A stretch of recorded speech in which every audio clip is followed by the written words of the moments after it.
पवित्र रमजान माह का आज आखिरी जुम्मा अलविदा जुम्मा के मौके पर मस्जिदों में नमाजियों की उमड़ी भीड़।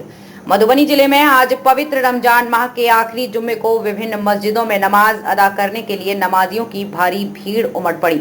जिले के अंधराठाड़ी प्रखंड परिक्षेत्र में रमजान के आखिरी जुम्मे के मौके पर शुक्रवार को प्रसिद्ध जामा मस्जिदों में भारी संख्या में रोजेदारों ने नमाज अदा की। अलविदा जुम्मे के मौके पर इलाके के प्रसिद्ध जामा मस्जिदों में भारी संख्या में लोग नमाज अदा किए। इस साल के रमजान का ये आखिरी जुम्मा था। प्रखंड के मदना, जमेला बाजार, गिदरगंज, शिवा, हरना, मरुकिया, अंधराठाड़ी, डुमरा, गंगद्वार आदि गांव के मस्जिदों में नमाजियों की भारी भीड़ उमड़ी थी। इस वर्ष मस्जिदों में इत्तेहाकाफ में रहने वाले रोजेदारों की संख्या भी अधिक दिखी। बागे फिरदौस जामा मस्जिद जमेला बाजार में कुल 9 रोजेदारों के इत्तेहाकाफ में रहने की खबर है। इत्तेहाकाफ में रहने वाले रोजेदारों को 20वें रमजान से लेकर अंतिम रमजान तक दिन रात मस्जिदों में रहकर इबादत करना पड़ता है। अंतिम रमजान का चांद देखकर रोजेदार इत्तेहाकाफ से बाहर आते हैं। जामा मस्जिद जमेला बाजार के इमाम मुफ्ती अब्दुल कयूम और हाजी सुल्तान ने बताया कि पाके रमजान के आखिरी जुम्मे को विश्व देश समाज में अमन, चैन, तरक्की और लोगों के बेहतर स्वास्थ्य के लिए दुआ की। इसी के साथ अंधराठाड़ी से संवाददाता मोहम्मद आलम की रिपोर्ट। नाम हुआ हजरत आपका? मेरा नाम सुल्तान अहमद कासमी जी।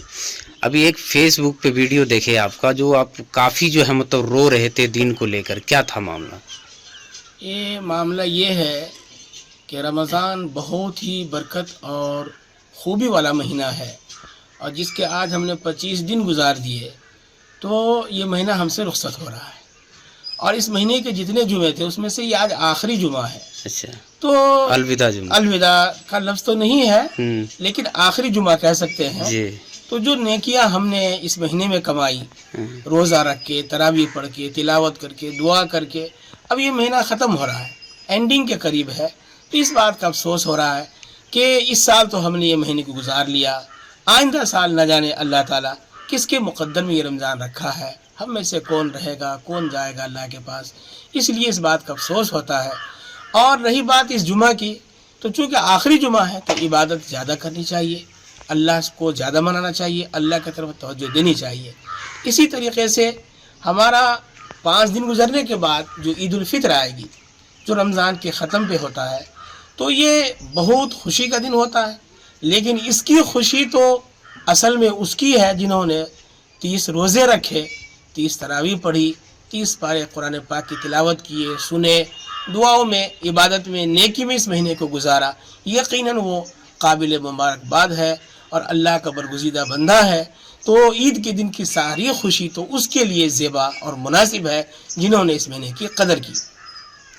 अभी जैसे कि देखा गया है कि आज जो है काफ़ी जो है मतलब जुमा में जो है मतलब मस्जिदों में जो है मतलब भीड़ लगी हुई थी, क्या मतलब आखिरी जुमा था इसके लिए भीड़ लगी हुई थी? जी, लोग इस महीने का ज़्यादा एहतमाम करते हैं और इस महीने में जो आखिरी जुमा होता है तो इबादत में इजाफा यकीनन होता है। लोग कसीर तादाद में आते हैं और जुमा तो कहीं जुमा पढ़ लेते हैं, लेकिन इस जुमा में ख्वाहिश ये रहती है अपने मोहल्ले में पढ़ें, अपनी मस्जिद में पढ़ें और ज़्यादा दुआ इबादत करें, तो इसलिए मजमा ज़्यादा देखने को मिलता है।